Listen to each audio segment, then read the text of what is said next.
ಒಂದು ಕೀರ್ತಿಯನ್ನು ತಂದಿರುವಂತಹ ಒಂದು as different temple. Strength is different, beauty in difference. That difference serves as a powerful force for good ante.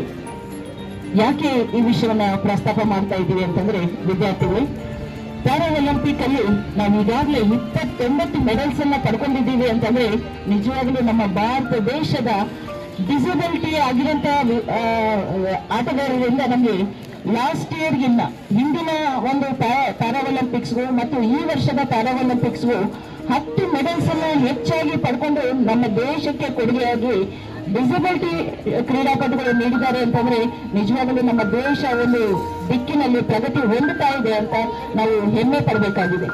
ಯಾಕೆ ಅಂತಂದಾಗ ನಾವು ಬರೀ ಒಲಿಂಪಿಕ್ಸ್ ಅಲ್ಲಿ ಬರೀ 6 ಮೆಡಲ್ಸ್ ಅನ್ನ ಪಡ್ಕೊಂಡಿದ್ದೀವಿ. ಪ್ಯಾರಾ ಒಲಿಂಪಿಕ್ಸ್ ಅಲ್ಲಿ ನಮ್ಮ ಡಿಸಬಿಲಿಟಿ ಅಂದ್ರೆ ಅಂಗವಿಕಲತೆಯನ್ನು ಹೊಂದಿದ್ದು ಸಹ ಇವತ್ತು ನಾವು 13ನೇ ಸ್ಥಾನವನ್ನ, ಒಲಿಂಪಿಕ್ ಅಲ್ಲಿ 17ನೇ ಸ್ಥಾನದಲ್ಲಿದ್ದೀವಿ. ಪ್ಯಾರಾ ಒಲಿಂಪಿಕ್ ಅಲ್ಲಿ 13ನೇ ಸ್ಥಾನವನ್ನ ಪಡ್ಕೊಂಡು ಇವತ್ತು ನಮ್ಮ ಕ್ರೀಡೆಗಳಲ್ಲಿ ಭಾಗವಹಿಸಿ ಇವತ್ತು ಅಲ್ಲಿ ವಿಜೇತರಾಗಿ ಇವತ್ತು ತಾಲೂಕು ಮಟ್ಟದಲ್ಲಿ ಭಾಗವಹಿಸಲಿಕ್ಕೆ ತಾವೆಲ್ಲ ಕೂಡ ಬಂದಿದ್ದೀರಿ. ಇವತ್ತು ನೀವೇನು ನನ್ನ ತಾಲೂಕಿನಲ್ಲಿ ಕಡಿಮೆ ದೈಹಿಕ ಶಿಕ್ಷಣ ಇದ್ರೂ ಕೂಡ ಇರ್ತಕ್ಕಂಥ ದೈಹಿಕ ಶಿಕ್ಷಕರು ಬಹಳ ಶ್ರಮವಹಿಸಿ ತಮ್ಮನ್ನು ತಯಾರು ಮಾಡತಕ್ಕಂಥದ್ದು ಬಹಳ ಪ್ರಶಂಸನೀಯ ಅಂತ ನಾನಾದರೂ ಭಾವಿಸುತ್ತೇನೆ.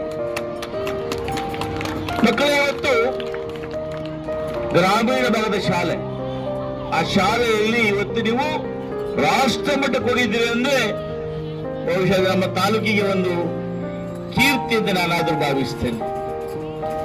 ಮಕ್ಕಳನ್ನು ನೋಡ್ತಾ ಇದ್ದೀನಿ, ಮೊದಲು ನಮ್ಮ ಕಾಲದಲ್ಲಿ SLC PUC ನಾವೆಲ್ಲ ಚಿಕ್ಕವರು, ಆದ್ರೂ ಎಲ್ಲ ಮಕ್ಕಳು ಸಣ್ಣ ಸಣ್ಣಗಿದ್ದೀರಿ.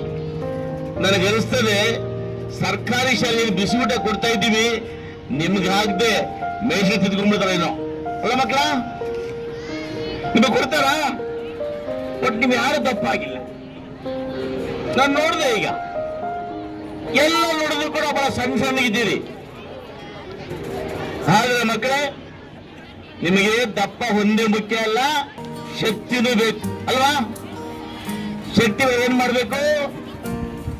ಕ್ರೀಡೆಗಳಲ್ಲಿ ಹೆಚ್ಚು ಹೆಚ್ಚು ಭಾಗವಹಿಸಬೇಕು, ಹೆಚ್ಚು ಹೆಚ್ಚು ಎಕ್ಸರ್ಸೈಸ್ ಮಾಡಬೇಕು. ಅವಾಗ ತಾನಾಗಿ ಹಸಿವಾಗ್ತದೆ, ನಾವೆಲ್ಲ ಕೂಡ ಚೆನ್ನಾಗಿ ಊಟ ಮಾಡ್ತೀರಿ. ಏನಾಗಿದೆ ಮನೆಯಲ್ಲಿ ಒಂದು ಇಡ್ಲಿ ಬೈಟು ಕಾಫಿ ಅಲ್ವಾ? 3 ಇಡ್ಲಿ ಕೊಡ್ಲಿ ಯಾರು ತಿನ್ನೋದಿಲ್ಲ, ಬೇಡ ಮಮ್ಮಿ ಅಂತೀರಿ. ಆಗ ಆಗ್ಬಾರ್ದು. ಸರ್ಕಾರ ಇವತ್ತು ನೀವೆಲ್ಲ ಕೂಡ ಮಕ್ಕಳು ಚೆನ್ನಾಗಿ ಊಟ ಮಾಡಿ ವಿದ್ಯಾಭ್ಯಾಸ ಮಾಡಬೇಕು ಅಂತೇಳಿ ನಾವು ಬಿಸಿ ಊಟವನ್ನು ಕೂಡ ಕೊಡ್ತಕ್ಕಂಥ ಕಾರ್ಯಕ್ರಮವನ್ನು ಮಾಡ್ತಾ ಇದ್ದೀವಿ. ಮಕ್ಕಳ ಇವತ್ತು ದೈಹಿಕ ಶಕ್ತಿ ಬಹಳ ಮುಖ್ಯ. ಶಕ್ತಿ ದೈಹಿಕವಾಗಿ ನಿಮ್ಗೆ ಶಕ್ತಿ ಬಂದಿಲ್ಲ ಅಂದ್ರೆ ನಿಮಗೆ ನಾನಾ ರೀತಿಯ ಅನಾರೋಗ್ಯಗಳು ಬರ್ತವೆ, ಅದಲ್ಲ ಮಕ್ಕಳ? ಅದು ಸ್ಪೋರ್ಟಿವ್ ಆಗಿ ಆಟ ಆಡ್ತಾ ಓಡ್ತಾ ಇದ್ರೆ ನೀವೆಲ್ಲ ಕೂಡ ಲವಲವಿಕೆಯಿಂದ ಆರೋಗ್ಯವಾಗಿ ಉತ್ತಮ ಪ್ರಜೆಗಳಾಗಿ ಮಾರ್ಪಡೋದಕ್ಕೆ ಸಾಧ್ಯ ಆಗ್ತದೆ. ಈ ನಿಟ್ಟಿನಲ್ಲಿ ಮಕ್ಕಳ ಇವತ್ತು ಸರ್ಕಾರಗಳು ಕ್ರೀಡೆಗಳಿಗೋಸ್ಕರ ಒಬ್ಬ ಸಚಿವರನ್ನಿಟ್ಟು ಇಡೀ ಕ್ರೀಡೆಗಳನ್ನ ವ್ಯವಸ್ಥೆ ಮಾಡಬೇಕು ಅಂತೇಳಿ ನಮ್ಮ ಸರ್ಕಾರ ಸಾಕಷ್ಟು ಹಣವನ್ನು ವ್ಯಯ ಮಾಡ್ತಾ ಇದೆ ಮಕ್ಕಳ ಇವತ್ತು. ಆದ್ರೆ ನಮ್ಮ ಟೀಚರ್ಸ್ ಕೊರತೆ ಇದೆ, ನಮ್ಮಲ್ಲೇ ಅಲ್ಲ ಇಡೀ ಕರ್ನಾಟಕ ರಾಜ್ಯದಲ್ಲಿ ಕೊರತೆ ಇದೆ.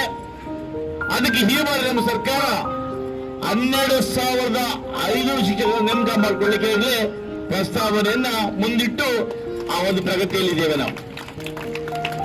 ಮಕ್ಕಳು ಇದರಲ್ಲಿ ನಿಮಗೆ ಆಟ ಮಾಡುವ ಜೊತೆಗೆ PT ಟೀಚರ್ಸ್ ಕೂಡ ಸೇರ್ಕೊಳ್ತಾರೆ. ಬಹುಶಃ ಅನಿಸ್ತಾರೆ ಇನ್ನು 6 ತಿಂಗಳ ಒಳಗಾಗಿ ಈ ರಾಜ್ಯದಲ್ಲಿ 12,500 ಶಿಕ್ಷಕರ ನೇಮಕ ಆಗ್ತದೆ. ಈ ನಿಟ್ಟಿನಲ್ಲಿ ನಮ್ಮ ಮುಖ್ಯಮಂತ್ರಿ ಆಗಿರ್ತಕ್ಕಂಥ ಸಿದ್ದರಾಮಯ್ಯನವರು, ಉಪಮುಖ್ಯಮಂತ್ರಿ DK ಶಿವಕುಮಾರ್ ಅವರು ಮತ್ತು ಶಿಕ್ಷಣ ಮಂತ್ರಿಗಳಾಗಿರ್ತಕ್ಕಂಥ ಮಧು ಬಂಗಾರಪ್ಪನವರು ಕೂಡ ಬಹಳ ಉತ್ಸುಕರಾಗಿ ಆದಷ್ಟು ಬೇಗ ಖಾಲಿ ಇರ್ತಕ್ಕಂಥ ಶಿಕ್ಷಕ ಹುದ್ದೆಗಳನ್ನ ಭರ್ತಿ ಮಾಡಬೇಕು ಅಂತೇಳಿ ಪ್ರಾಮಾಣಿಕ ಪ್ರಯತ್ನವನ್ನ ಮಾಡ್ತಾ ಇದ್ದೀವಿ ಮಕ್ಕಳ ಇವತ್ತು ನೀವೆಲ್ಲ ಕೂಡ ಹೇಳೋದು ಬಹಳ ಸಂತೋಷ ಆಗುತ್ತೆ. ನಿಮ್ಮ ಲವಲವಿಕೆ ಇವತ್ತು ನೀವೆಲ್ಲ ಕೂಡ ಹಾಡದಲ್ಲಿ ಭಾಗವಹಿಸಬೇಕು, ಪ್ರೈಸ್ ತಗೋಬೇಕು, ಡಿಸ್ಟ್ರಿಕ್ಟ್ ಲೆವೆಲ್ ಹೋಗ್ಬೇಕು ಅಲ್ವಾ, ಸ್ಟೇಟ್ ಲೆವೆಲ್ ಹೋಗ್ಬೇಕು, ಮತ್ತೆ ರಾಷ್ಟ್ರ ಮಟ್ಟಕ್ಕೂ ಹೋಗ್ಬೇಕು ಅಂತ ಆಸೆ ಇಟ್ಕೊಂಡಿದ್ದೀರಿ ಅಲ್ಲ ಮಕ್ಕಳ. ಬಹುಶಃ ನೀವೆಲ್ಲ ಆದ್ರೆ ನಾನಾದ್ರೂ ಹಾರೈಸ್ತೇನೆ. ನೀವೆಲ್ಲ ಕೂಡ ಜಿಲ್ಲಾ ಮಟ್ಟ ಅಲ್ಲ, ರಾಜ್ಯ ಮಟ್ಟ ಅಲ್ಲ, ನನ್ನ ತಾಲೂಕಿನ ಮಕ್ಕಳು ರಾಷ್ಟ್ರ ಮಟ್ಟಕ್ಕೆ ಆಯ್ಕೆ ಆಗಬೇಕು. ಇದು ನಮ್ಮೆಲ್ಲರ ಅಭಿಲಾಷೆ ಅಲ್ಲ ಮಕ್ಕಳ. ಆದ್ರಿಂದ ನನಗೆ ವಿಶ್ವಾಸ ಇದೆ, ಈ ಕ್ರೀಡೆಗಳನ್ನ ಇದರ ಸ್ಪರ್ಧೆ, ಈ ಸ್ಪರ್ಧೆಯನ್ನ ಸ್ಪರ್ಧಾ ಮನೋಭಾವದ ಸ್ವೀಕಾರ ಮಾಡಬೇಕು. ಯಾರೇ ಗೆಲ್ಲಿ ಸೋಲ್ಲಿ ಇದನ್ನ ಕ್ರೀಡೆ ಅಂತ ತೀರ್ಮಾನ ಮಾಡಿ ನಾವೆಲ್ಲ ಕೂಡ ಭಾಗವಹಿಸಿ ಆ ಕ್ರೀಡೆಗಳಲ್ಲಿ ನಮ್ಮ ಆರೋಗ್ಯ ಹೆಚ್ಚಿಸ್ಕೋಬೇಕು ಅನ್ನೋ ಮಾತನ್ನ ಹೇಳ್ತಾ